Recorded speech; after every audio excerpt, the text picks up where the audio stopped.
Un 747 che sorvola l'Atlantico scompare. Non c'è più. I pezzi sono sparsi ovunque e gli indizi sono pochissimi. Gli ispettori per le indagini sui disastri aerei devono affrontare un grande mistero. Su questo incidente non avevamo nulla. Fu davvero incredibile. Una squadra internazionale si immerge nell'oceano per recuperare i frammenti che serviranno a ricostruire l'aereo distrutto. Quanto viene rinvenuto lascia il mondo sotto shock.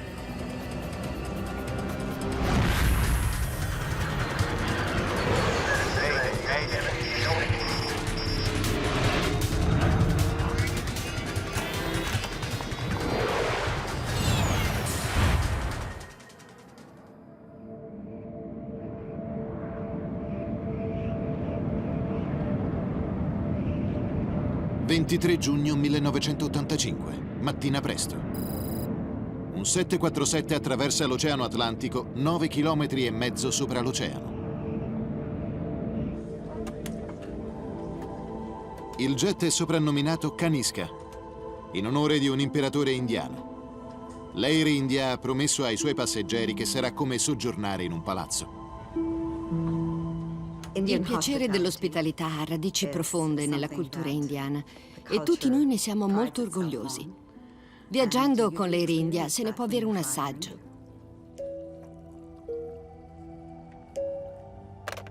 Signore?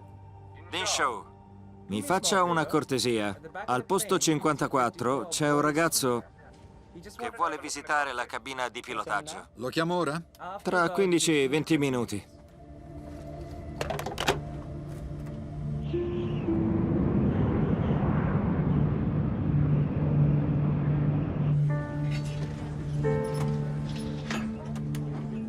Tra passeggeri ed equipaggio a bordo ci sono 329 persone. Molti di loro stanno ritornando in India dai familiari o per far visita a degli amici.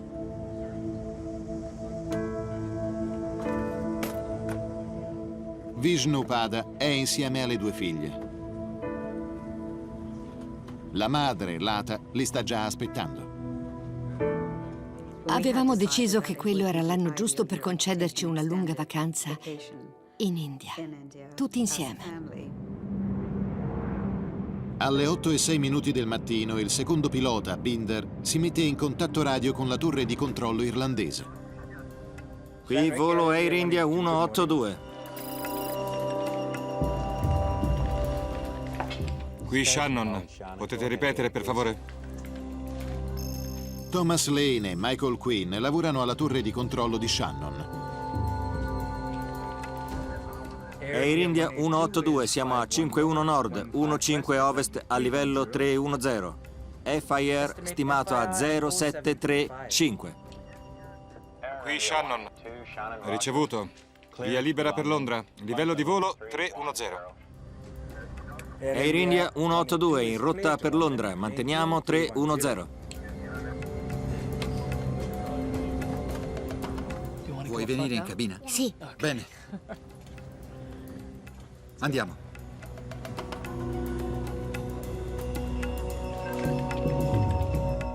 È un mattino tranquillo all'aeroporto di Shannon. Ci sono solo 3 aerei in volo. Ma accade qualcosa di singolare. I segnali sono confusi. Anche il radar sembrava impazzito. I segnali erano sovrapposti. Inoltre era impossibile leggere il call sign o il livello di volo di tutti e 3 gli aerei. Il 747 dell'Air India sta volando a 31.000 piedi.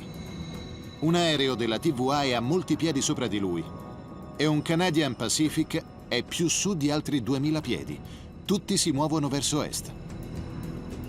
Poiché sono allineati uno sopra l'altro, sullo schermo bidimensionale del controllore i loro codici si mescolano. Tom mosse il sensore di rilevamento del radar per separare i segnali.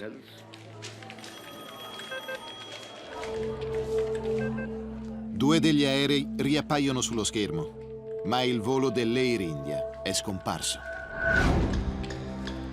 L'Air India non c'è. Aspettiamo un minuto. Air India 182. Air India 182, qui è Shannon. Ci ricevi? Sono le 8:14. Ebbi una reazione improvvisa. Ancora oggi non so perché presi in mano il telefono.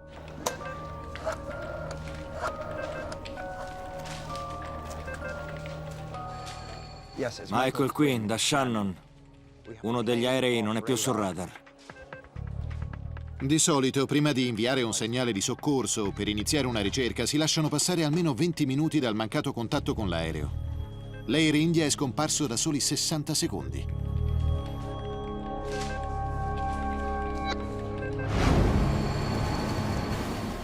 Molte navi in zona cominciano a cercare segni del velivolo.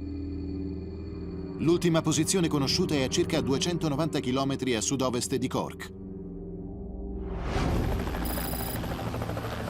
A sole 2 ore dalla scomparsa dell'Air India 182, un cargo canadese conferma il peggio. Vengono individuati i primi frammenti dell'aereo. Un gommone di salvataggio sgonfio galleggia sulle acque fredde dell'Atlantico. Non lontano, i corpi. È subito chiaro che non ci sono sopravvissuti.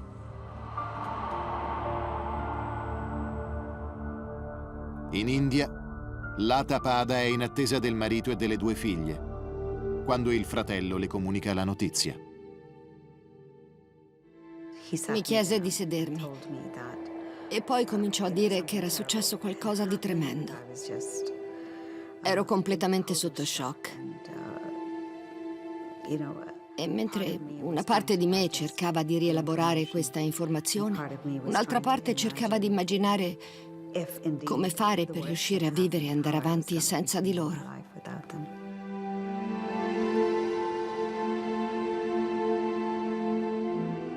Molti dei corpi vengono portati a Cork e altri seguiranno.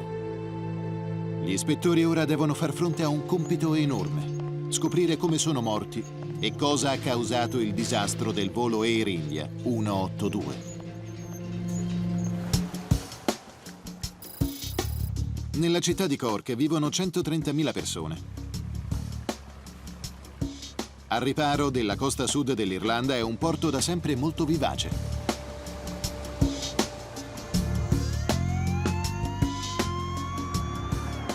Il 23 giugno del 1985 un orrendo carico comincia ad approdare ai moli della città. Poche ore dopo il disastro del volo Air India 182 che si è schiantato in mare, corpi e rottami vengono portati a riva dalle barche. Il dottor Conan Doyle è un patologo dell'ospedale regionale. I primi corpi arrivarono intorno alle 16:45 della domenica e a mezzanotte il loro numero era arrivato a 130. Doyle esamina le vittime per vedere se vi siano segni che rivelano la causa del disastro. Ogni corpo veniva analizzato da 3 specialisti, un fotografo, un esperto balistico e un odontoiatra forense, il cui compito era rilevare l'impronta dentale, necessaria alla identificazione.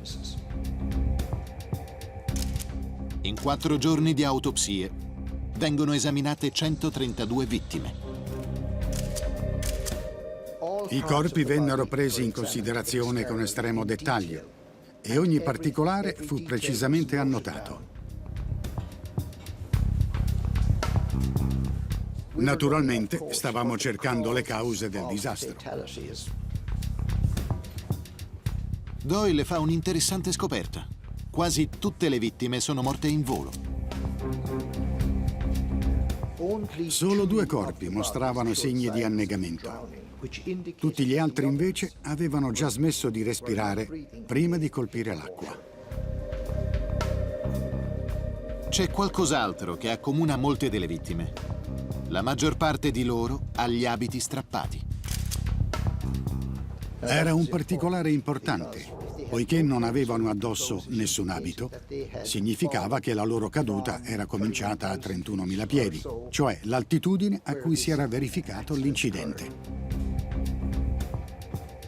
Alcuni dei corpi riportano anche segni evidenti di contusioni o perfino di fratture alle ossa nella zona lombare, alle spalle o ad altre articolazioni. H.S. Kola è l'ispettore capo per il disastro dell'Air India. Le contusioni dimostrano che i passeggeri non sono caduti in acqua a bordo dell'aereo. Erano state causate dal violento precipitare del corpo nell'aria. Mostravano lo schema tipico delle ferite di un passeggero che viene espulso da un aereo ad elevata altitudine. Le autopsie dimostrano quindi che l'aereo si è squarciato a molti metri al di sopra dell'oceano. I passeggeri sono stati catapultati all'esterno molto prima dell'impatto. La vera sfida di questo disastro era che non avevamo nessuna prova concreta di quanto fosse accaduto, in termini di rottami, passeggeri, equipaggio o testimoni.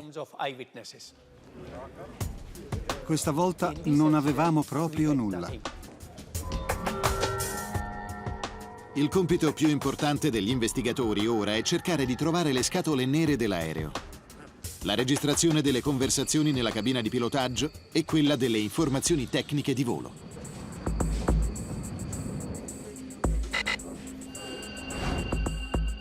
Entrambi i registratori sono dotati di un radiofaro che invia un segnale a una determinata frequenza.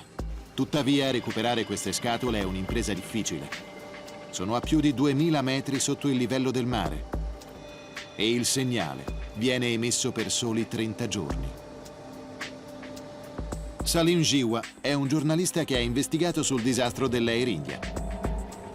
La ricerca della scatola nera era urgente e vi parteciparono ben 3 paesi: Gran Bretagna, Irlanda e India. Malgrado la massiccia collaborazione, i primi risultati sono frustranti. 42 kHz. Troppo elevata. Non può essere. Gli ispettori stanno in effetti captando un segnale radio, ma la frequenza non è quella giusta.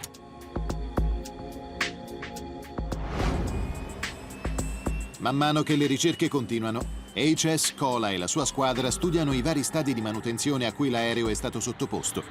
Vogliono scoprire se l'incidente è imputabile a un difetto sfuggito alle verifiche.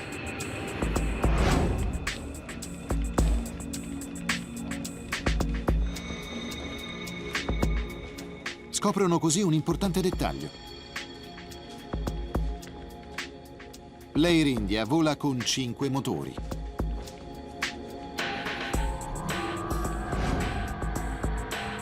Un 747 normale invece di solito ne utilizza 4, ma può portarne altri. L'aereo è stato progettato per il trasporto di un motore in avaria che il personale di terra monterà in un apposito supporto. Ed è proprio questo ciò che caratterizza il jet dell'Air India. Agganciato alle ali dell'aereo, dunque, si trovava un motore in più che apparteneva ad un altro velivolo. Questo elemento aggiuntivo provoca una forte pressione sulla parte sinistra dell'aereo. Se non viene adeguatamente compensata, l'aereo comincerà a virare in quella direzione. C'era la possibilità, quindi, che fosse stato il quinto motore a provocare lo squarcio nell'aereo. Gli ispettori scoprono che prima del decollo per Londra, l'ingegnere di volo ha notato alcuni difetti nel sistema di aggancio del motore. Il quinto motore ha dato problemi. Ho chiesto di provvedere. D'accordo. Gli ispettori deducono anche che alcune parti interne di questo motore aggiunto vengono smontate e riposte nel bagagliaio del volo 182. Sono così grandi che per facilitare lo stivaggio il portellone deve essere rimosso. Alcune parti del motore vennero poi riposte in coda all'aereo. Poiché si trattava di un 747, era un'operazione semplice, di routine. Se il portellone del bagagliaio non è stato rimontato bene, potrebbe aver causato una forte decompressione.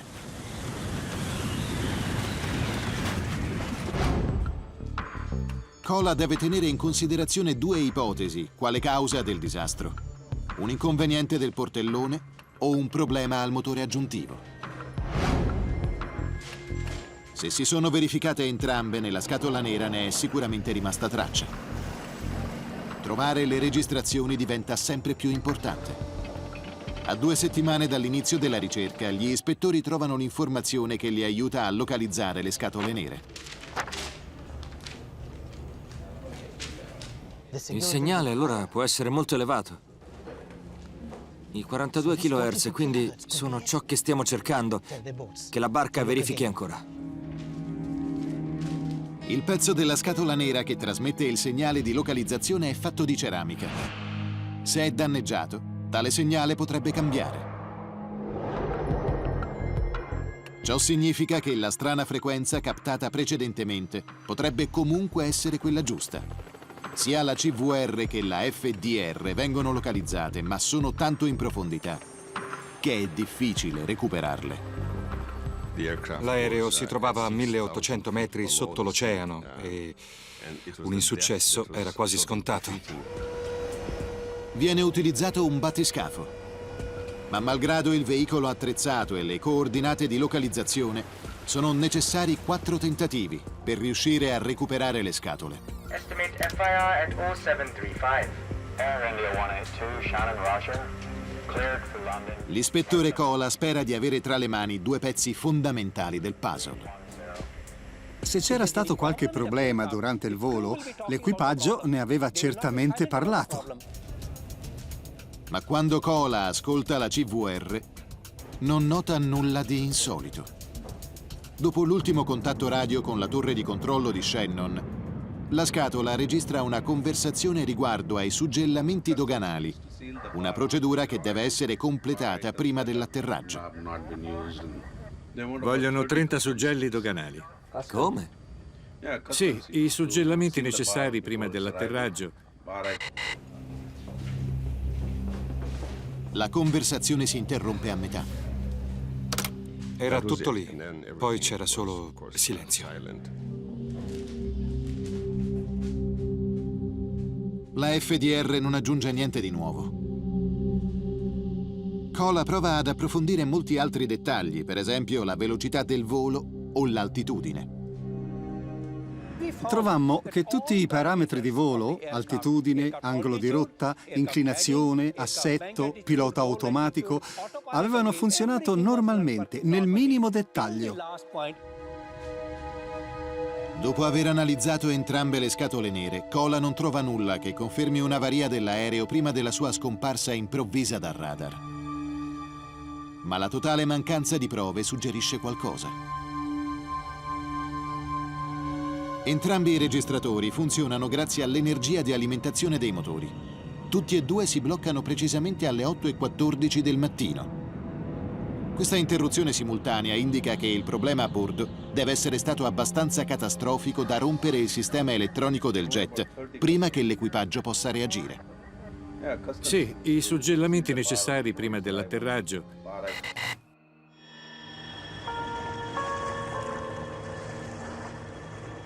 Gli ispettori si convincono che ci sono solo 2 possibili spiegazioni per il disastro. Una forte decompressione o una bomba. Decidono così di esaminare i rottami trovati nelle acque dell'oceano. Ma si tratta di pochissimi frammenti. Nessuno di essi è utile alle indagini, né forniscono indicazioni su ciò che ha causato lo schianto. Dovevamo risalire alla causa principale dell'incidente e quindi dovevamo studiare i rottami sepolti nell'oceano. Ma su quale parte dell'aereo gli ispettori devono concentrarsi? Le scatole nere sono corredate di un radiotrasmettitore che rende facile il loro ritrovamento. Ma l'area di diffusione dei rottami è profonda e ampia, ovvero 16 km di lunghezza e 6 di larghezza. Come possono fare gli ispettori per individuare quel pezzo che li aiuterà a risolvere il mistero? Roy Truman è un subacqueo esperto di ritrovamenti. Viene convocato per un'operazione mai tentata prima in casi simili: recuperare i pezzi del jet dal fondo dell'oceano. Fino a quel momento eravamo stati chiamati per recuperare piccoli aerei. Qui invece stavamo parlando di un 747, un velivolo enorme, e non sapevamo nemmeno quale potesse essere la dimensione dei singoli pezzi. Gli ispettori sanno di non poter riportare tutto il relitto in superficie. È talmente in profondità che ogni pezzo richiederebbe ore e ore. Ma grazie al battiscafo è possibile scattare molte fotografie che consentono di decidere quali siano i pezzi da recuperare. Era un corridoio piuttosto stretto. Alle estremità c'erano i rottami più leggeri, mentre tutto il materiale pesante dei motori e la maggior parte della struttura erano al centro dell'area di diffusione dei pezzi. Sapendo di cercare un ago in un pagliaio, gli ispettori sperano di scoprire le cause del disastro in un particolare groviglio di metallo. Ma l'autunno è alle porte. Presto il tempo peggiorerà e le ricerche dovranno essere abbandonate. La chiave per svelare il mistero è ancora custodita da qualche parte sul fondo dell'oceano. Gli ispettori indiani stanno perlustrando il fondo del mare cercando di scoprire perché il volo Air India 182 è precipitato. Man mano che le operazioni proseguono, in Canada si fa largo l'ipotesi che non si sia affatto trattato di un incidente. Quando la polizia scorre la lista di bordo dei passeggeri, nota qualcosa di particolare. Per molti di loro la giornata è cominciata a Vancouver. Poi hanno preso una coincidenza che gli ha permesso di salire sul volo 182 dell'Air India. Uno dei passeggeri che ha acquistato il biglietto non è mai salito. Non abbiamo mai scoperto la sua vera identità, ma il biglietto lo registrava come M. Singh. C'era solo l'iniziale e non il nome per esteso. Così pensammo che fosse falso e che questa persona non aveva mai avuto l'intenzione di viaggiare. Anche se non è mai salito a bordo, M. Singh effettua comunque il check-in. Il prossimo, per favore. Va a Toronto? Vorrei che il bagaglio andasse a Delhi. Non possiamo farlo, signore. La prenotazione è per Toronto. No, guardi, ecco il mio biglietto. Ginny Adams lavora per la Canadian Pacific. Signor Singh, lei è sulla lista di attesa per Delhi. Ma così devo riprendermi la valigia. Non posso inviare il bagaglio in India se non ha la conferma. Ma gliel'ho detto, ce l'ho! Un momento. Chiamo mio fratello e glielo confermerà. Ci sono almeno 30 persone che stanno aspettando di fare il check-in. La Adams non ha tempo di aspettare il fratello di Singh. E va bene, d'accordo, glielo imbarco, ma deve rifare il check-in con l'Air India quando arriva a Toronto.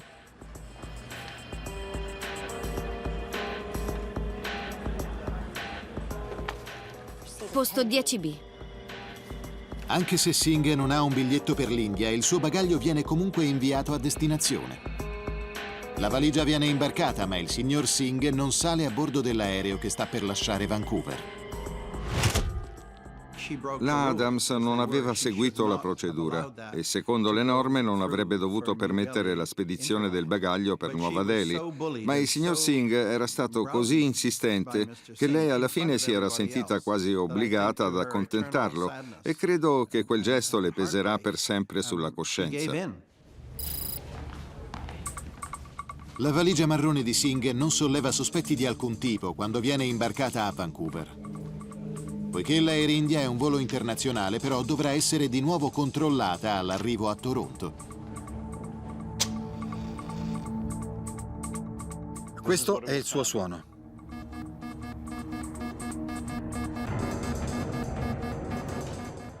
John De Souza è un addetto alla sicurezza dell'Air India. Quel giorno a Toronto dà una dimostrazione per un rilevatore di esplosivi sui bagagli in partenza. La composizione chimica del fiammifero provoca lo stesso suono delle sostanze usate per le bombe. Chiaro? Il lettore ai raggi X che normalmente controlla i bagagli è guasto. quindi si deve ricorrere al dispositivo manuale. Tutte le valigie controllate non sembrano presentare problemi, ma accade qualcosa di diverso quando gli agenti controllano una valigia marrone.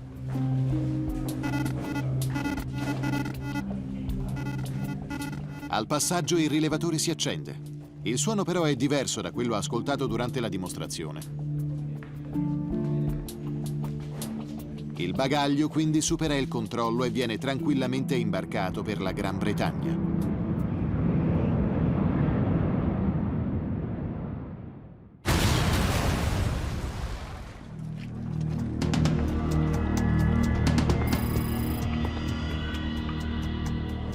Proprio mentre il volo 182 dell'Air India sorvola l'Atlantico con la valigia del signor Singh, un'esplosione devasta l'aeroporto Narita a Tokyo. 2 operai vengono uccisi e altre 4 persone ferite. La bomba è nascosta in una borsa che arriva proprio da Vancouver. È destinata a un altro volo dell'Air India. Doveva essere depositata nel bagagliaio dell'aereo ed era là che doveva esplodere. Tuttavia, l'eccessivo movimento durante il trasporto e il colpo dovuto all'appoggio sul nastro trasportatore aveva causato la detonazione. Proprio come per il volo 182, la valigia imbarcata per Tokyo è stata registrata da un passeggero che non è mai salito a bordo. I lettori ai raggi X dell'aeroporto di Vancouver non funzionavano e quindi nulla avrebbe potuto fermare quella valigia in volo per Tokyo. Fra la bomba di Narita e il volo Air India c'è un'allarmante relazione. I biglietti dei 2 uomini che hanno imbarcato i 2 bagagli sono stati acquistati lo stesso giorno, nella stessa agenzia. Il disastro del volo 182 dell'Air India viene subito reinterpretato quale parte di un quadro molto più grande.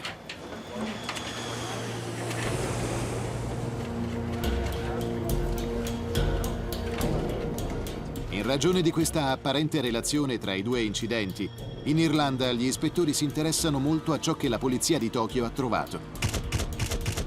Agli esperti balistici che sbarcano all'aeroporto Narita di Tokyo non serve molto tempo. Le prove sono disseminate ovunque. Incredibilmente, gli specialisti giapponesi riuscirono a recuperare alcuni piccoli frammenti della bomba che, dopo aver effettuato tutte le analisi, permisero di identificare il veicolo di trasporto del bagaglio.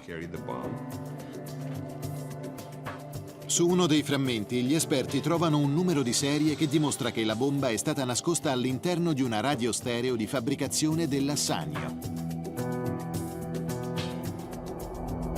Tutti i 2000 pezzi prodotti vengono consegnati a un negozio all'ingrosso vicino a Vancouver, nella British Columbia, da cui poi vengono distribuiti in tutta la regione. Una di queste radio contiene la bomba che esplode al Narita. Per la polizia non è semplice ritrovare le tracce di tutti i 2000 pezzi. Potrebbero essere stati venduti a chiunque, e la maggior parte dei negozi al dettaglio ne smercia di simili da molti anni. Ma finalmente la polizia trova un indizio. In un negozio di Duncan, una cittadina sull'isola di Vancouver, l'ultimo pezzo è stato venduto poche settimane prima. In effetti, riuscirono a scoprire chi aveva acquistato la radio che conteneva la bomba. La polizia conferma che lo stesso tipo di radio è stato usato anche per la bomba dell'Air India. Ora alcuni test stabiliranno quali siano le dimensioni necessarie per produrre un'esplosione come quella di Tokyo.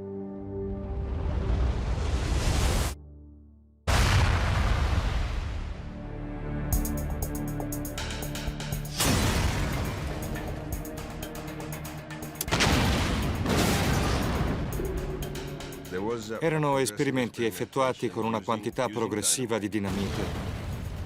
Ognuno di essi provocava danni di diverse dimensioni, in relazione anche al tipo di esplosivo utilizzato. Confrontando dopo ogni esplosione la dimensione dei frammenti della radio con quella dei frammenti trovati a Narita, gli esperti scoprono che a Tokyo sono stati usati solo 2 candelotti di dinamite. Ma se fossero stati 4, avrebbero potuto far precipitare un aereo in volo. Dopo aver determinato la potenza della bomba di Narita, la polizia prova a posizionarla all'interno di un container di bagagli. La devastazione è enorme. La decompressione causata dall'esplosivo posto nel bagagliaio sarebbe stata più che sufficiente a causare il disastro aereo. Non ne serviva molto. 4 candelotti di dinamite erano abbastanza.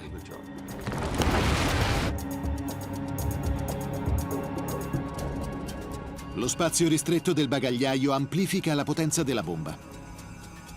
Alcuni test condotti all'Università Statale di Penn mostrano che l'onda d'urto creata dall'esplosione non si propaga in una sola direzione, ma si riverbera all'interno del container autoalimentandosi esponenzialmente e quindi aumentando la propria potenza iniziale. Se nel bagagliaio dell'Air India è davvero esplosa una bomba, il danno causato è stato enorme.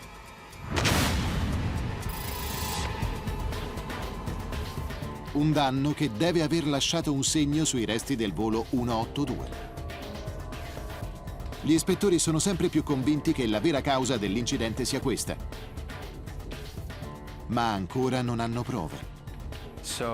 Gli ispettori non cercavano più un danno o un'avaria, ma cercavano un segno preciso di ciò che aveva causato l'esplosione.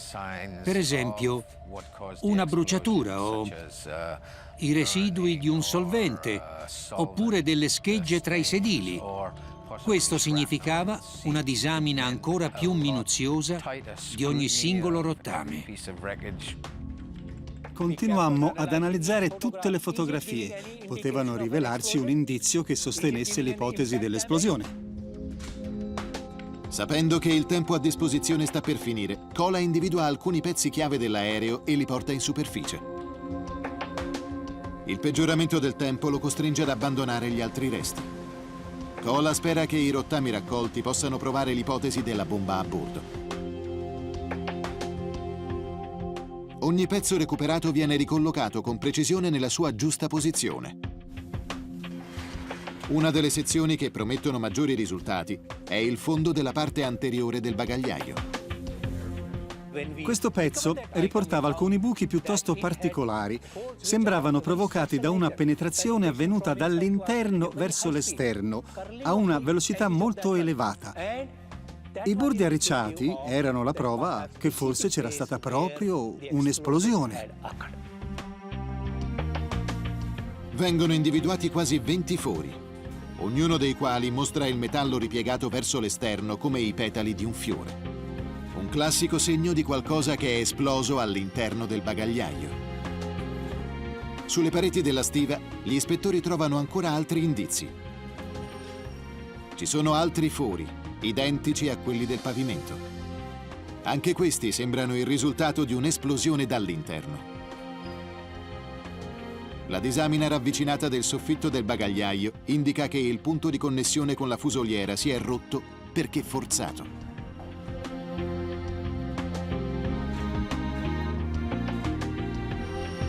Gli ispettori ormai sono convinti che i rottami dimostrino l'esplosione di una bomba presente nella stiva. Se fosse stata collocata nella parte anteriore del vano, questo spiegherebbe perché la CVR e la FDR si siano interrotte così all'improvviso.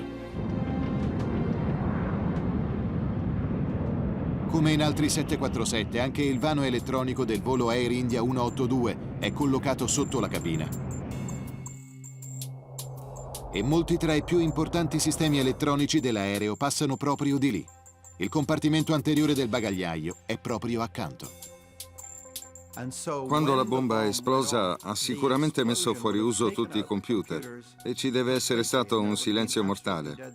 Ecco cos'è accaduto. Gli ispettori ormai sono convinti che l'Air India è stato distrutto da una bomba. Non è stato un incidente. La causa del disastro del volo di linea è criminosa. Nessuno immaginava che si potesse ordire la diabolica trama di far esplodere simultaneamente 2 aerei in volo da Vancouver.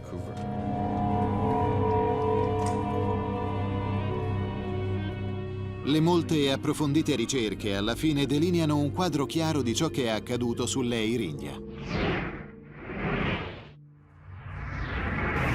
A Toronto, la valigia del signor Singh viene imbarcata sul volo da Vancouver per raggiungere l'182. Viene riposta nel container con altri bagagli destinati alla stiva anteriore, proprio dietro il vano elettronico del velivolo. Quando l'aereo vola sopra l'oceano, l'equipaggio non si accorge della bomba e del suo conto alla rovescia verso il disastro. Vogliono 30 suggelli doganali. Come? Sì, i suggellamenti necessari prima dell'atterraggio.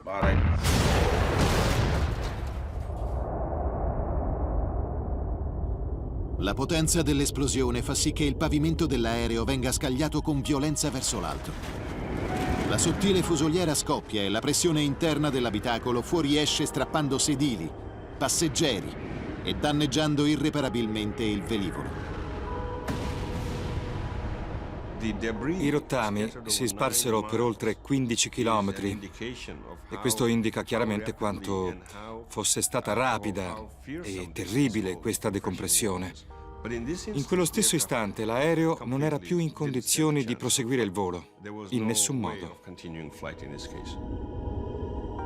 Man mano che l'aereo cade verso l'oceano, la pressione lacera la fusoliera. La coda si ruppe, le ali cominciarono a spezzarsi e non c'era modo di sostenere il velivolo ormai in balia della gravità e di una picchiata a spirale.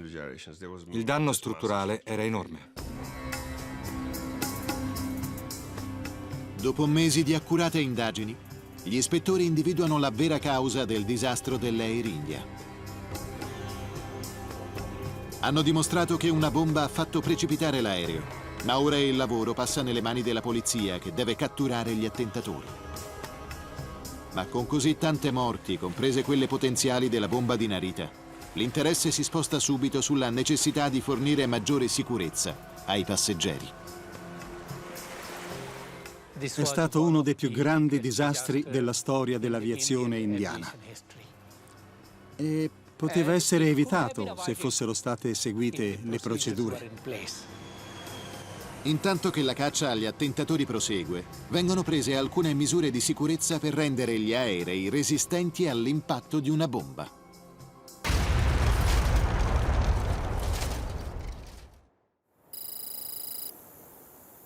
Maggio 1997. Sono passati più di 10 anni dall'attentato terroristico che ha distrutto l'Air India 182.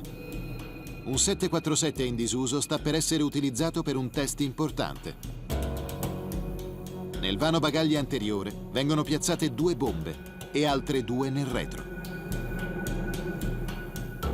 Il test di Brantitorp voleva dimostrare l'importanza di 5 anni di ricerche e la possibilità di proteggere gli aerei grazie a un portabagagli in materiale temprato. L'aereo è pressurizzato così da simulare le condizioni del jet ad altitudine di crociera. La pressurizzazione è la chiave di questo tipo di esperimenti. L'energia addizionale che essa comporta aumenta il danno. Se per esempio prendi uno spillo e buchi un pallone, non si gonfierà e il foro sarà della stessa dimensione dello spillo, ma se buchi un pallone già gonfio, allora esploderà in modo devastante. Quando avviene la detonazione, il risultato è terribile. La potenza dell'esplosione, unita alla pressione interna dell'aereo, lacera la fusoliera ed è questo che accade a un jet in volo.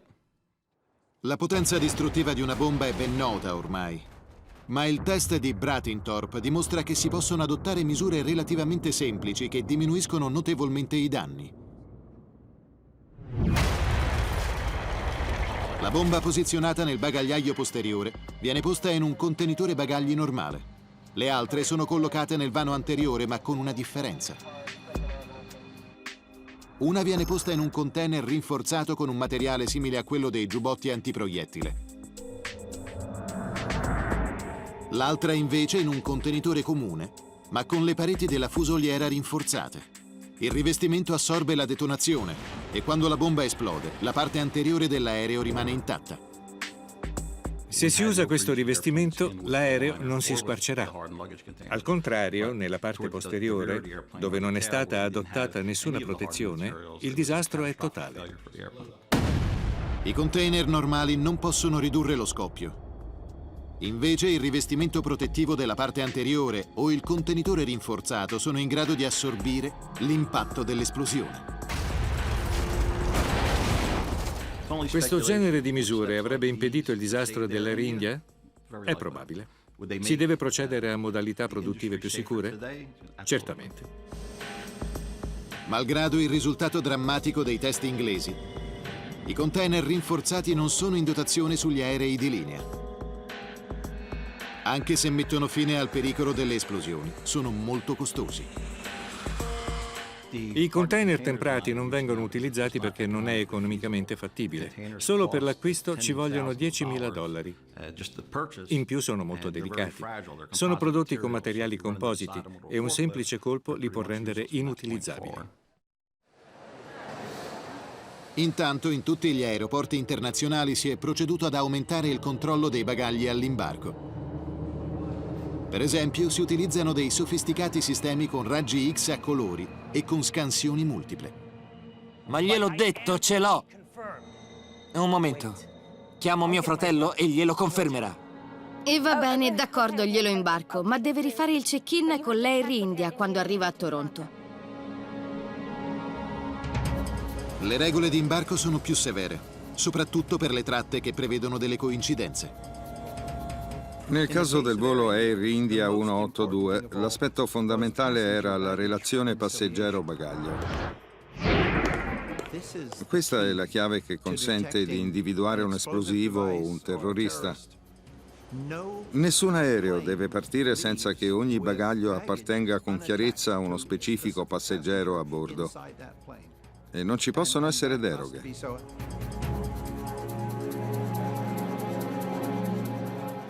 Posto 10B.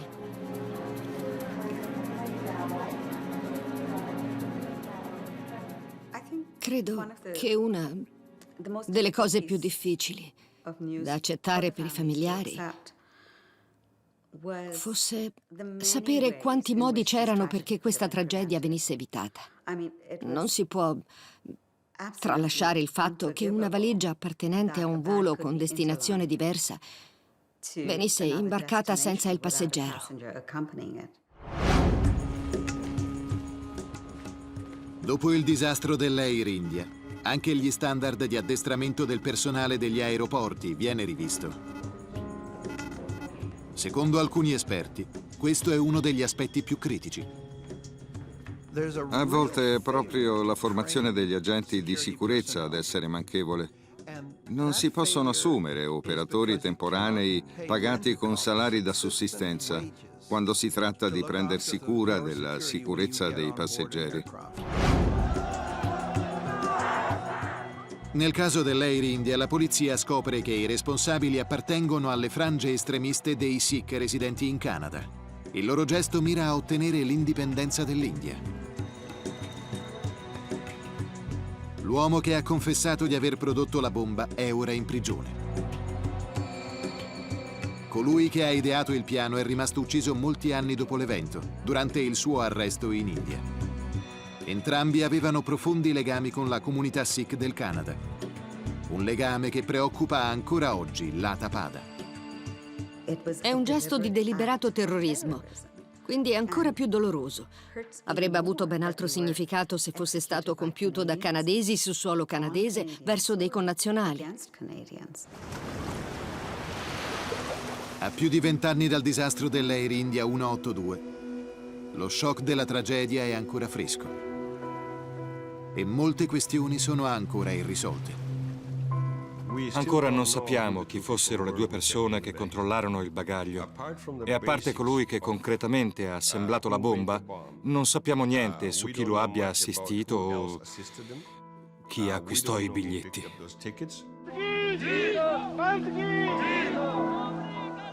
Un clima di omertà e silenzio ha intralciato le indagini. Nel 2006 il governo canadese avvia un'inchiesta a proposito della bomba dell'Air India. La domanda è sempre la stessa. Cos'è successo e perché? La morte scioccante di così tante persone continua a provocare rabbia e sgomento.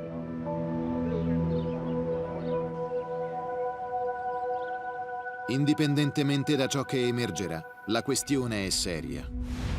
329 persone sono state uccise in un istante. Sia in Canada che in Irlanda sono state erette delle lapidi in memoria delle vittime, che ricordano in modo indelebile che è stato il terrorismo a spezzare le vite di così tante persone. È stato tragico. Conducevamo le nostre vite tranquille, normali, giorno dopo giorno, ma poi ecco che, del tutto inaspettatamente e in modo imprevedibile, qualcosa di ignoto manda in frantumi la tua vita. Ecco cos'è stato quell'evento.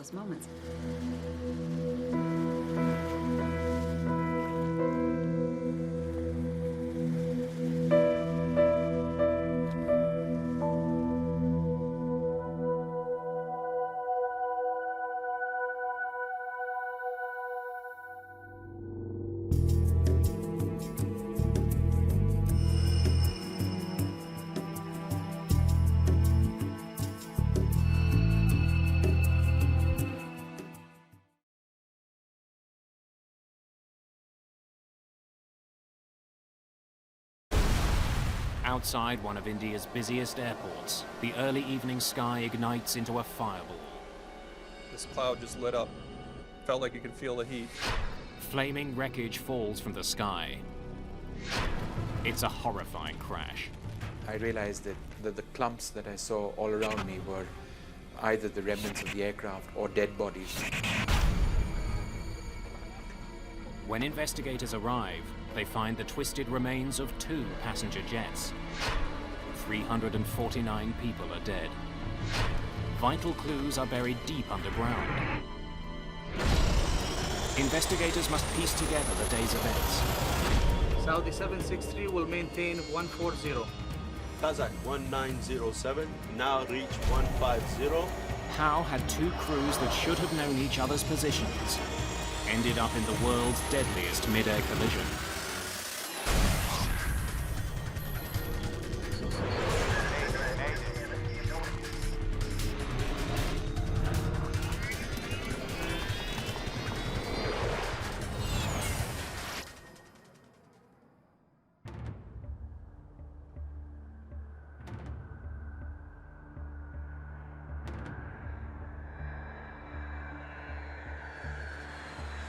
Indira Gandhi International Airport, New Delhi. A gateway to India.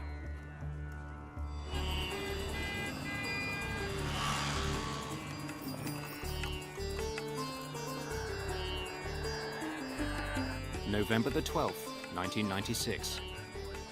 Busy?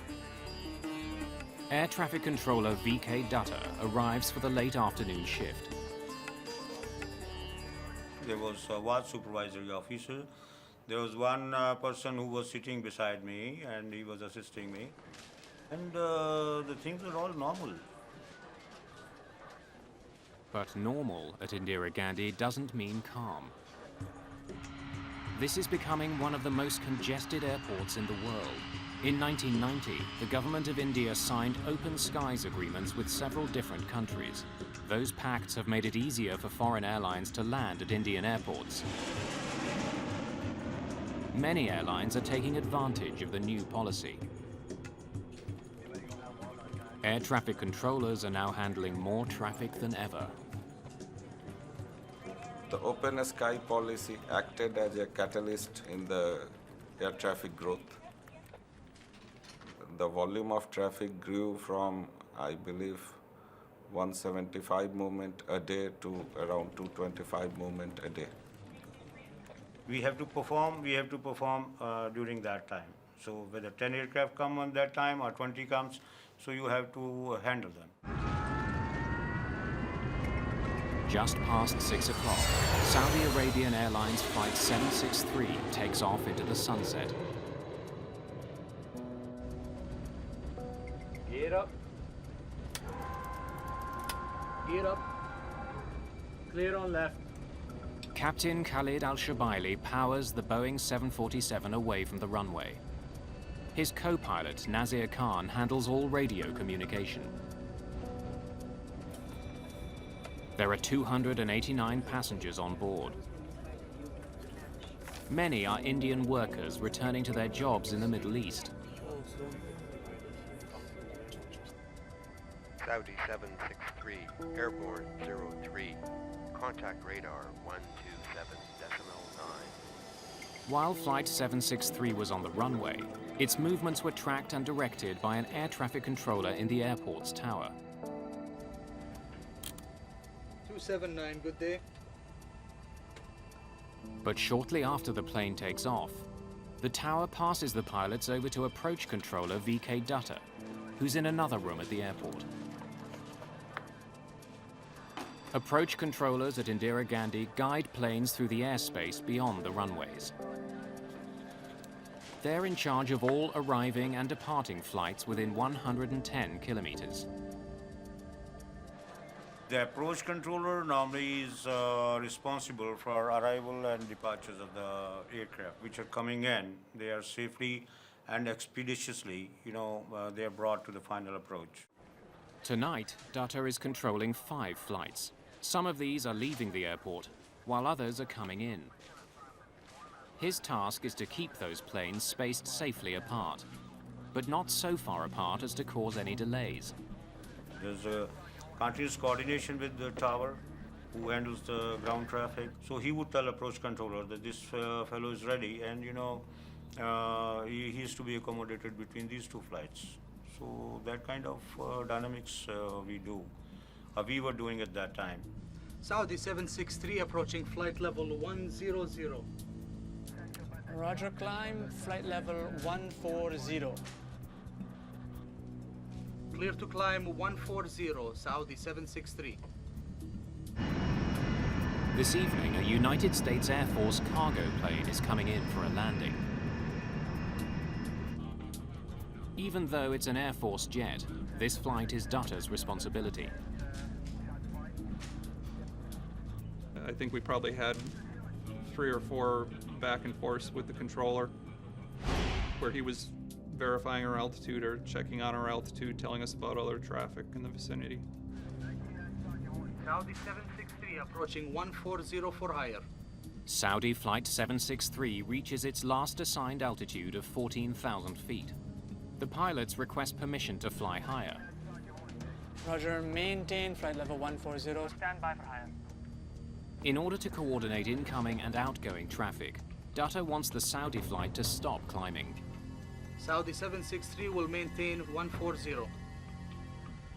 Dutta is concerned with another plane, now flying east for a landing at Indira Gandhi Airport.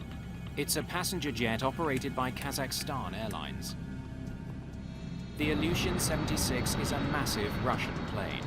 Originally built for the military, a modified version is now widely used as a commercial airliner. Dutta wants it to pass over top of the Saudi flight before landing. After that, he'll let the Saudis continue their climb. They were supposed to cross maintaining 1,000 feet of separation. Kazak 1907, now reaching 150. 46 miles from Delta Papa November. Roger, maintain flight level 150. Identify traffic 12 o'clock reciprocal, Saudi Boeing 747. Dutta doesn't want the Kazakh flight to be surprised to see the Saudi jet. Since planes don't have radar to track other aircraft, they rely on controllers to warn them about other planes nearby. Maintaining 150, Kazak 1907, will report. How many miles? All pilots tuned to the approach control radio frequency are able to hear one another as they communicate with the ground. How many miles? 8 miles now. It was strictly visual and trying to trying to pick up on the radios where everyone else is at and what they're up to. Traffic is at 8 miles, level 140. Suddenly, a massive explosion shatters the evening's calm.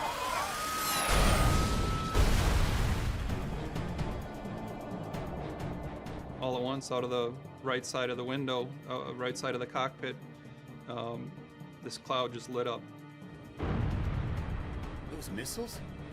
To my mind's eye, there were missiles kind of corkscrewing, picking up speed was what they looked like, and they looked like they were coming right at us. We actually started veering the aircraft away before it became apparent that they weren't coming at us.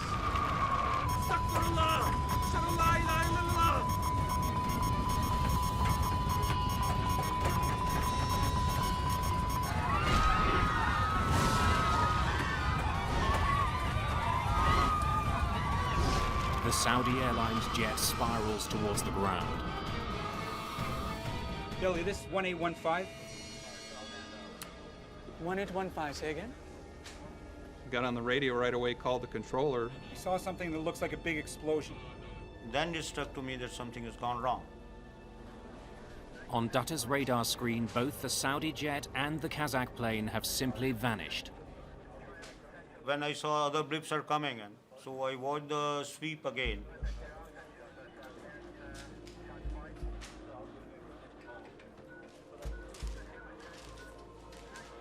But they were not there at all. We then heard the controller call for the Saudi Air jet and the Aleutian. Saudi 763? With no response. That was obviously very bone-chilling. Something tragic has happened in the skies near New Delhi's airport. VK Dutta is about to become the target of an investigation into one of the deadliest plane crashes of all time. Kazakh 1907, report your position.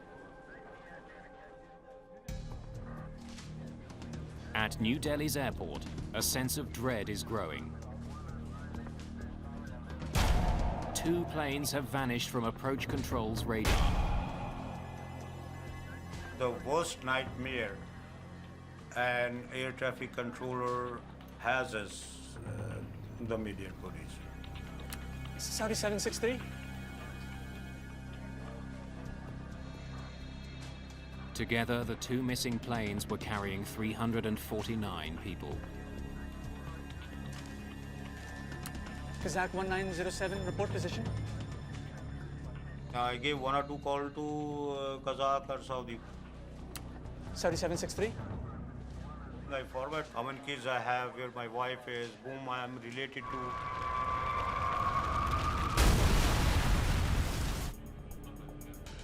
U.S. Air Force pilot Captain Tim Place soon confirms the worst. Billy, this is 1815. 1815. What did you see? 2 distinct fires on the ground. 2 fires on the ground. Confirm? Confirm. Confirm. Roger. My senior came to me, so I told him the accident happened. I told people who were to do search and rescue that the aircraft have crashed at 40 nautical miles west of Delhi. 2 planes have gone down over Chakri Dadri. Shaki Dadri is a town 65 kilometers west of New Delhi.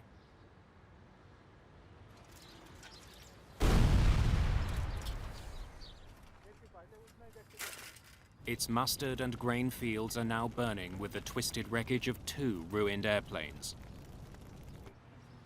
All of a sudden, the sky turned a bright red color, and I saw fire and smoke. One plane started to come towards us. There was fire and parts of the plane were flying everywhere. People were running. The plane's engine broke off and the plane started to spin out of control and fell into the field.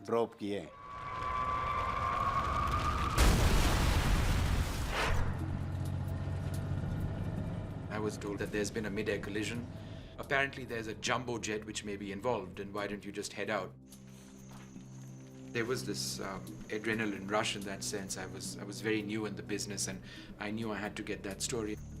Vishnu Som is assigned to report on the crash for New Delhi television. He arrives in the darkness of night a few hours after the crash. We parked our vehicle on the side of the road, and it was, there was a fair bit of moonlight. He and his cameraman are one of the first media crews to arrive on the scene. Hey, turn off the light. Don't want to attract attention. Police have likely cordoned off the area. I stepped onto the field, and I thought it was a fallow field. Nothing was growing over there because it was just sand. Because it was dark and our only visual reference was the moonlight, we just sort of kept going. And then I remember seeing clumps around me, just these little piles on all sides. And because there wasn't enough light, I didn't know what exactly it was. And then I stopped because I said, something's terribly wrong over here. Turn on your light. Turn on your light. I realized that the clumps that I saw all around me were either the remnants of the aircraft or dead bodies. There was a tree just maybe 15 feet away from me, to my right. There was this burnt corpse on that tree, and that's an image which comes back and continues to haunt me even after so many years. As night turns to day, hope of finding any survivors fades. None of the passengers aboard either plane has survived. 349 people are dead. It's the worst mid-air collision of all time. News of the crash spreads around the world. What remains clear is that there was more than one set of factors that might have resulted in the collision. We have two very separate wreckage fields. Captain KPS Nair is one of the first investigators on the scene.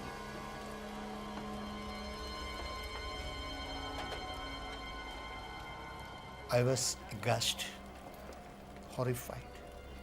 I can't explain it because I had not seen anything like that before. It is something which I can't explain. The Kazak flight and the Saudi Airlines jet have fallen 7 kilometers from each other. Investigators have 2 separate crash sites to examine, but they know one cause will explain both accidents. It's unlike a single aircraft falling somewhere. 2 large-bodied aircraft colliding each other in the sky. There are different causes.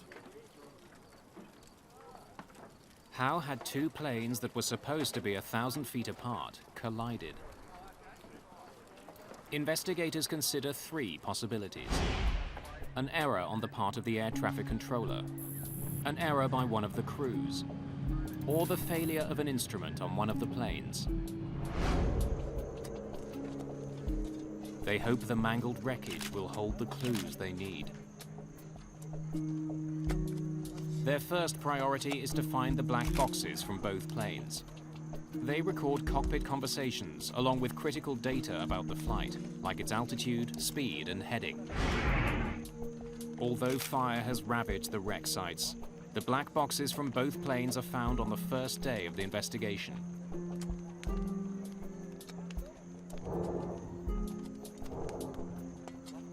But for the moment, they hold their secrets. It will take several months for experts to extract data from the recorders. In the meantime, investigators focus on conversations between the 2 planes and the air traffic controller. In this particular case, we had the evidence of the ATC transcript. Without onboard radar, the planes around Delhi's airport rely on air traffic controllers to guide them. VK Dutta comes under enormous pressure. Did he make mistakes that caused the worst mid-air collision ever? Those times were bad. These media people, they crowd foul. So I told them that, there was no fault of mine. Hi, I'm VK Dutta. I'm sorry to keep you waiting. Have a seat. Investigators want to know everything that Dutta did on the night of the crash. Was traffic heavy? Evenings are always busy.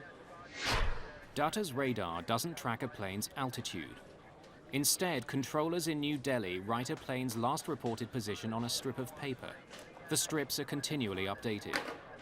It's the only way for controllers to keep track of the altitude of the planes under their control. Level information is not there, so level has to be confirmed by the pilot. Kazak 1907, now reaching 150. Air traffic controllers can only know a plane's altitude when the pilots report it. Are these your notes? Yes, sir. This is the Kazak one, and this is the Saudi one. Investigators learned that Dutta was in charge of 5 flights at the time of the accident, and that the Saudi and Kazakh flights were flying in opposite directions of the same aerial pathway.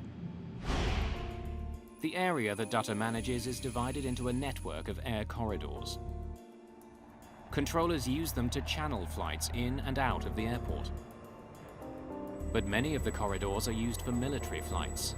In fact, even at such a busy airport, there's only one main corridor for commercial planes.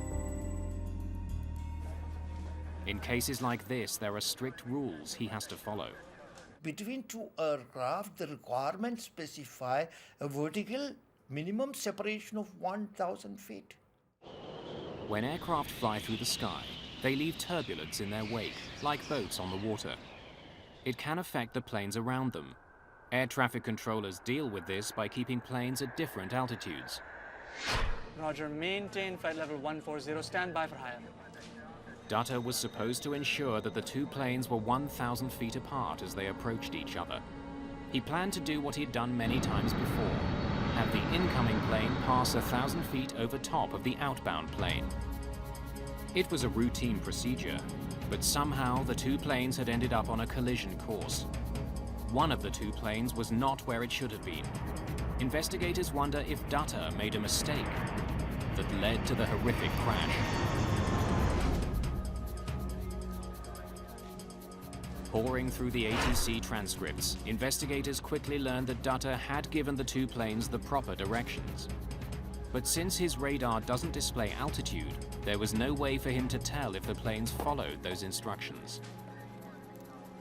Investigators are so convinced that Dutta did nothing wrong that 3 days after the crash, he's back on duty. When my family and other people heard this, there was a little sigh of relief that, our guy is safe. Investigators return to the crash site. They are hoping to recover certain instruments from the two aircraft. Perhaps a mechanical failure had led one of the planes off course. Normally, the altimeter would have stopped at that point where the accident took place. And we wanted to know what altitude they were registering at the time of the accident. But the Saudi cockpit has plunged deep into the ground. The accident investigation becomes an excavation. The Saudis' nose portion was well below the earth.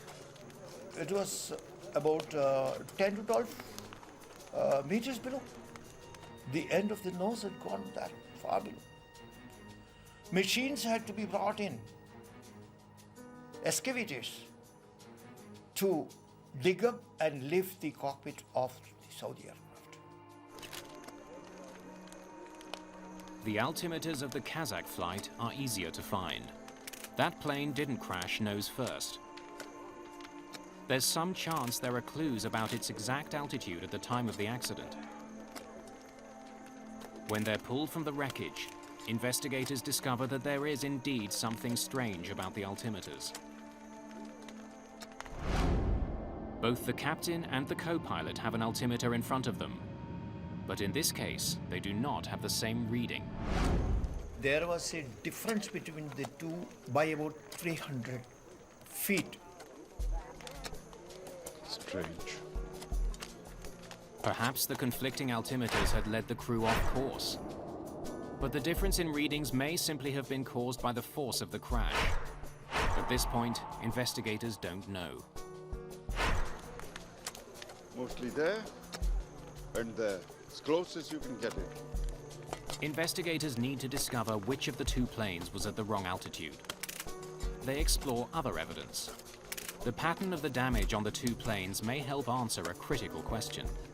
What was the relative angle between the two aircraft at the time of their contact?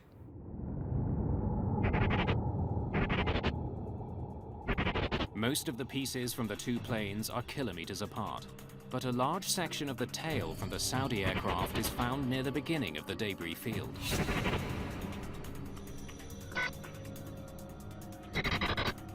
This suggests it was one of the first pieces to come off that plane.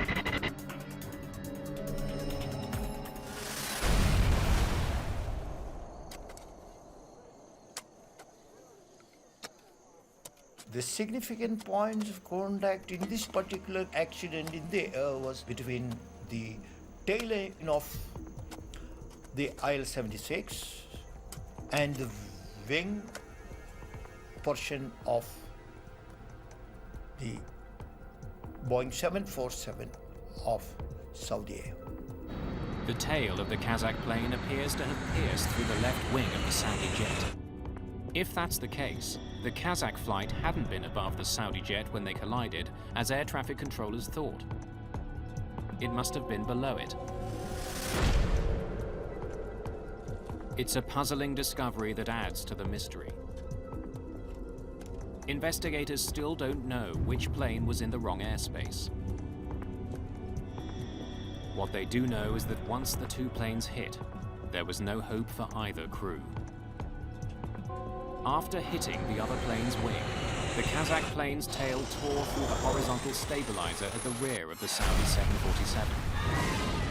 5.5 meters of it is torn off. Without it, the Saudi crew can't control their plane. The result is the aircraft goes into uncontrollable spiral. And in this particular case, if I would say both the aircraft had gone into that situation.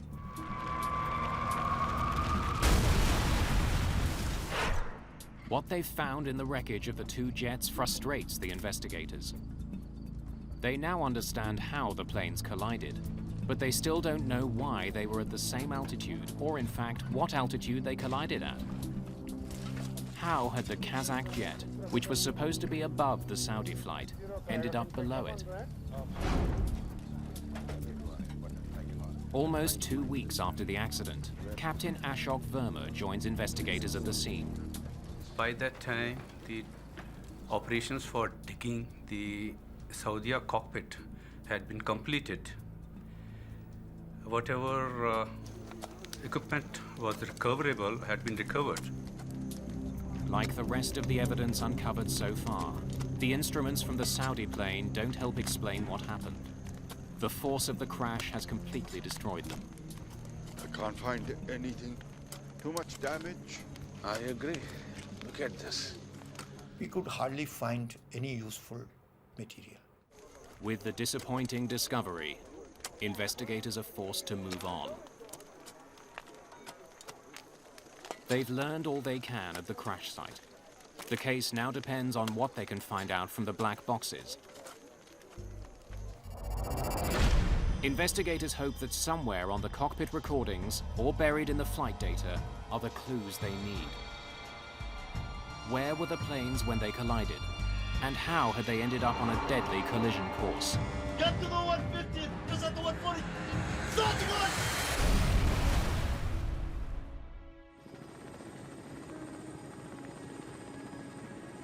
It's been 3 months since the mid-air collision of 2 passenger jets near New Delhi.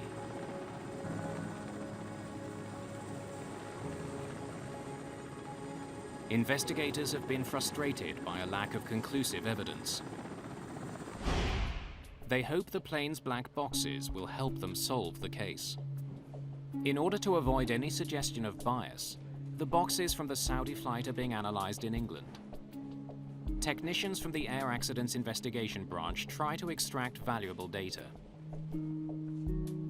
The neutrality of state where the recorders are handled was an essential thing. Each plane was equipped with 2 black boxes, a flight data recorder and a cockpit voice recorder. The flight data recorder contains information on dozens of aspects of a plane's performance. Among them, the altitude, the airspeed, and the changes pilots make to the flight controls.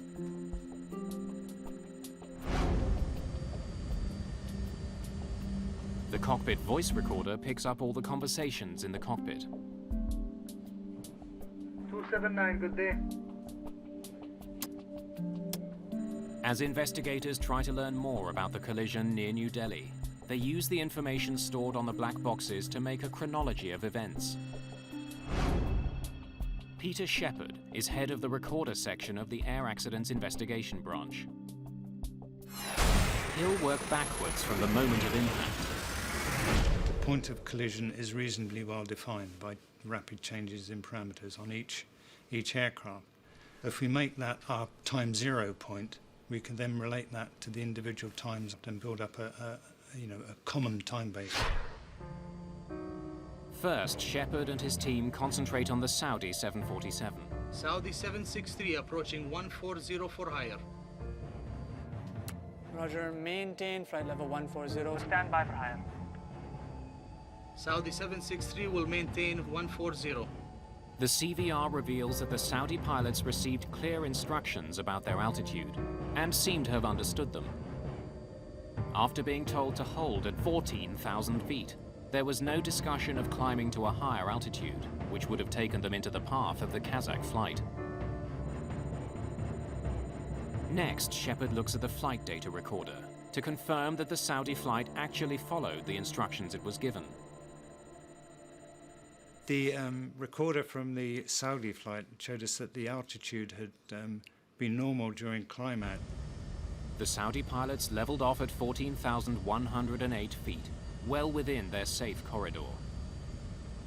It had leveled at its assigned altitude of 14,000 feet and continued to fly level.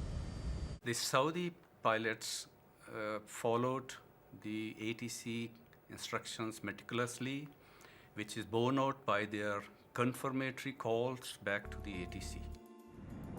Air traffic controllers wanted the 2 planes separated by 1,000 feet and wanted the Saudi plane to fly below the Kazakh jet. If the Saudi pilots did nothing unusual, suspicion is growing that somehow it was the Kazakh plane that was in the wrong place. Alarmingly, when investigators examine the information from the Kazakh jet's flight data recorder, they discover that it descended far below the 15,000 feet it was supposed to stay at. Moments before the collision, the Kazakh plane is at 14,100 feet, almost 1,000 feet lower than its assigned altitude, and less than 10 feet below the Saudi flight. It then powered directly into the Saudi jet. The Kazakh crew had not stopped descending at the altitude they were clear to, that was 15,000 feet. But why had the Kazakh flight dropped so badly off course? Kazakh 1907, report position. Kazakhstan Airlines presents one theory for their plane's dramatic loss of altitude. The Kazakhstan defense mainly relied on presence of turbulence. Perhaps a sudden burst of turbulence had forced the plane lower. The data recorder of the Kazakh flight does seem to indicate that the crew had a bumpy ride. It shows 2 distinct and sudden drops of more than 400 feet. The airline claims both of these drops were caused by turbulence. But Peter Shepard isn't so sure. When we saw the jumps of 250, 500 feet, our initial response was that these can't be right. I mean, it was the rate at which they changed was beyond that an aircraft could actually perform. What else could cause the plane to drop so quickly? or at least seem to drop so quickly. Shepard searches for an explanation. We tried to resolve the inaccuracies in the Kazak recording by looking at the other parameters that were recorded and trying to derive altitude using these other recordings. It's intricate math. By using information including the speed and rate of descent from the flight data recorder, Shepard determines that the plane was on a steady downward approach. The reason for the apparent sharp drops is simple. Shepard learns that the sensor that sends altitude information to the flight data recorder was faulty. It would stick and temporarily stop sending information. When it got unstuck, it would wrongly appear as though the plane had lost considerable altitude. It's as if there was a bit of glue on one area and it stuck in that. And eventually the altitude changed so much, the force on it made it jump again, and it stuck there for a little while. Investigators can now conclusively dismiss turbulence as a factor in the collision. So there's no sudden descent? Scanning maintenance records, investigators also discover that there was no problem with the Kazak plane's altimeters. They conclude that the difference found in the cockpit instruments was a result of the crash. It didn't cause it. To understand why the Kazak plane kept descending after it was told to hold, investigators turn to the cockpit voice recorder. It begins long before the crash itself. Initially, there are no hints that anything is wrong. Kazak 1907, report level passing. Passing 240, Kazak 1907. Because the Ilyushin 76 is a modified military plane, it has another unusual feature, a position for a radio operator in the cockpit. Igor Rep mans that position and handles all communications for the Kazak flight. Roger, over to Delhi approach 127.9. 127.9, bye-bye Kazak 1907. As the aircraft nears the airport, Rep gets in touch with approach controller Dutta. Delhi approach, good evening. Kazak 1907. Passing 230 to 180. I told Kazak to descend and maintain flight level 150. That is 15,000 feet. Roger, Kazak 1907. Descend, flight level 150. Report reaching. 1,000 feet vertical separation is sufficient, and that was granted to the two aircraft. Kazak 1907, now reach 150. The Kazakhstan radio operator had at one time stated reaching flight level 150. It's just 1 minute before the impact. And at this point, the Kazakh plane appears to be right where it's supposed to be, 1,000 feet higher than the Saudi plane. But investigators know that instead of leveling off, the plane continued to descend. This is where the trouble starts. As investigators compare the flight data information to the cockpit voice, they notice something disturbing. Kazak 1907, now reach 150. When Rep calls out that they've descended to 15,000 feet, he's actually over 1,000 feet higher than he thinks he is.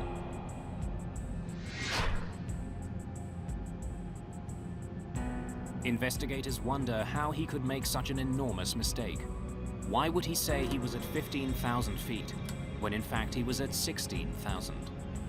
They consider the layout of the cockpit.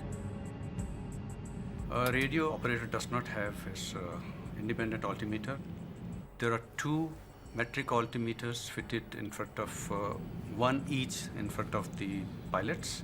With some effort, the radio operator could also see this. Whatever the reason, Rep is mistaken about his plane's height, and he's the only one in contact with the ground. Despite being told to remain at 15,000 feet, the plane continues to descend. As it does, Dutta issues a warning to the Kazakh pilots. Identified traffic, 12 o'clock reciprocal, Saudi Boeing 747 and 10 miles. Likely to cross in another 5 miles. Report if in sight. He tells them to watch out for the Saudi flight. But the Kazakh jet just keeps flying lower. Ahead. Ahead. Just before the crash, Igor Rep seems to have recognized that the plane is now flying dangerously low. But his warning doesn't come in time. Keep the 150. Do not descend. Accelerate, Sanyo. The cockpit voice recorder proves what investigators found in the flight data. At the time of the crash, the Kazakh jet was trying desperately to get back on course. Get to the 150 and press on the 140. Stop the one! But investigators are still puzzled. Why had the Kazakh plane kept descending?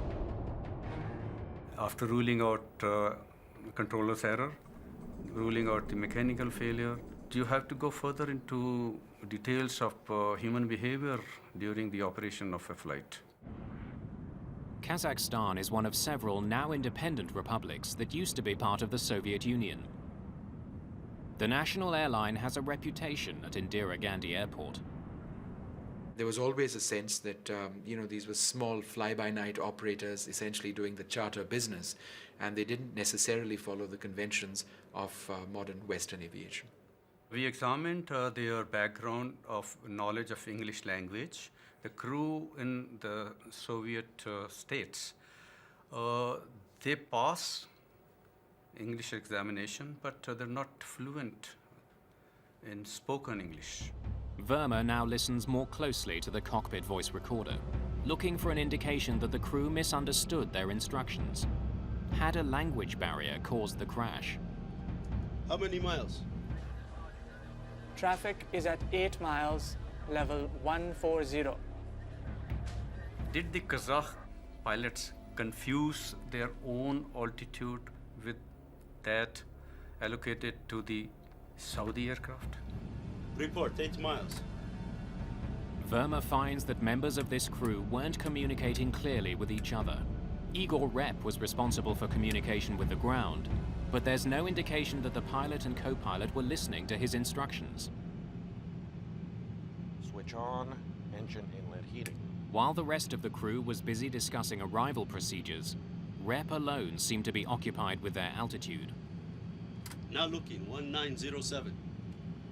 It is a usual practice that the briefing for the arrival is completed before start of descent, so that all crew can pay full attention to the radio.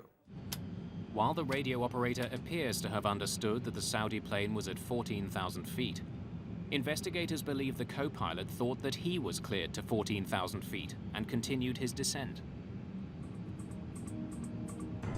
Hold the level. What level were we given? When the pilot does respond, he seems confused. I think pilots did not pay that much attention and relied too much on a radio operator and to navigate the aircraft during this critical phase. The decision to increase power and stop descending ends in tragedy. Keep the 150. Do not descend. Accelerate, Sanyo. Get to the 150 and press on the 140. Stop the one!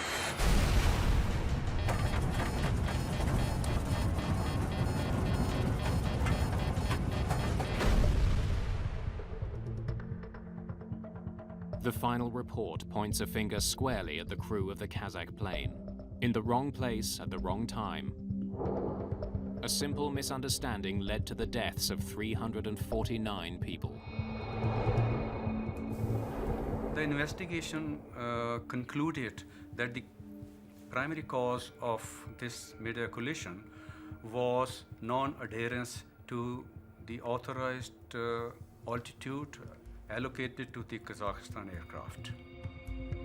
Investigators are confident they know what caused the worst mid-air collision in aviation history.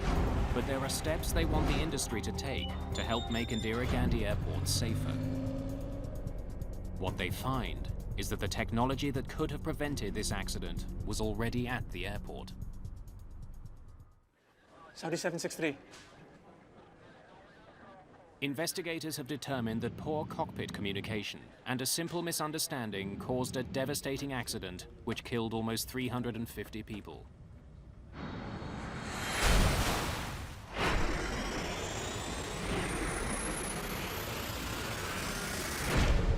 But technology existed that could have helped avoid this accident. Systems that would have helped both the pilots in the air and the controllers on the ground. Investigators are especially critical of the radar that was being used in New Delhi. Air traffic controllers did rely on fairly outdated technology at that stage. There wasn't any secondary radar available at Delhi airport. There was only an old primary radar. Primary radar sends out radio signals to locate airplanes in the sky. The signal bounces off the plane and back to a dish on the ground.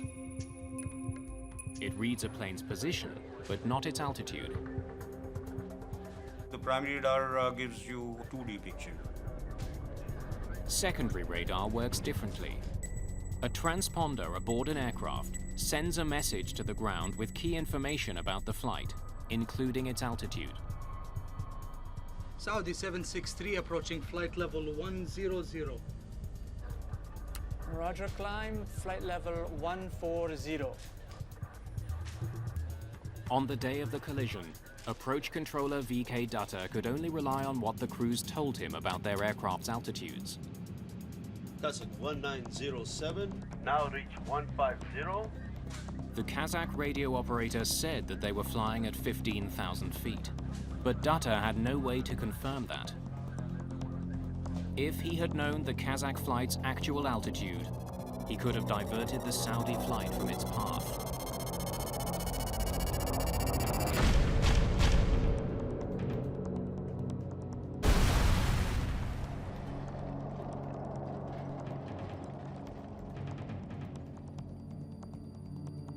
That is the 3D picture. So you have some time to react to it. You can take the aircraft away. At the time of the accident, India had ordered a $118 million air traffic control system with secondary radar and more sophisticated communications and navigational equipment. The system had originally been scheduled to be installed 2 weeks before the accident. But on the day of the crash, the system hadn't even been unpacked. Secondary radar is an advancement on the primary radar. And in this particular case also, by getting the altitude information, it could have been possible that the accident of this nature could have been avoided. In the year following the accident, there would be 3 near misses near Indira Gandhi Airport. It would take more than 2 years for the secondary radar system to be installed. Today, controllers at Indira Gandhi International Airport see an airplane's flight number, altitude, and heading. It's far more information than controller VK Dutta had available to him on the day of the accident. Experts believe another piece of technology could have helped prevent the collision: TCAS. TCAS equipment generates caution and warnings for the crew.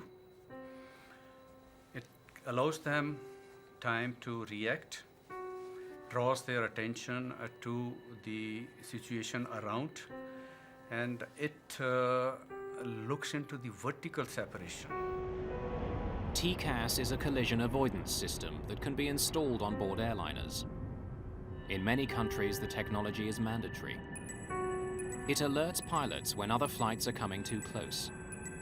The system also automatically tells them what evasive action they should take. Neither plane was equipped with TCAS. The Indian Airports Authority has also made the airport safer by redesigning the air corridors coming and going from the runways. At the time of the collision, there was one main air corridor for commercial planes landing and taking off from Indira Gandhi International Airport. With the increase in air traffic, that single corridor was becoming too crowded. In the wake of the accident, more air corridors were open for commercial flights. In general, aviation safety standards has improved. The concern for the safety has improved. Out-of-date technology and poor communication led to this crash. But like almost every aviation accident, it was a chain of seemingly minor events that ended in disaster. In retrospect, were some very unlucky people to meet in the sky that night. You know, it's a 1 in a million chance for that to happen. Certainly there were other things that could have helped: radar, collision avoidance systems, and I think we continue to make advances there. I don't worry about flying. Certainly, you know, destiny, I don't know. It was glad we weren't 5 minutes in front of where we were at, that's for sure. VK Dutta went on to have a long career as an air traffic controller. Today, he works at a college training young controllers. So I'm chief instructor there. So I'm training ATCUs. I'm addicted to my job. I love it. I really love it. Dutta, who was initially suspected of having caused the crash, helped implement the changes to make New Delhi's airports safer. His efforts have paid off. The airport now handles 20 million passengers a year. Since the new radar system was installed and the new corridors opened, there hasn't been a fatal accident at this airport.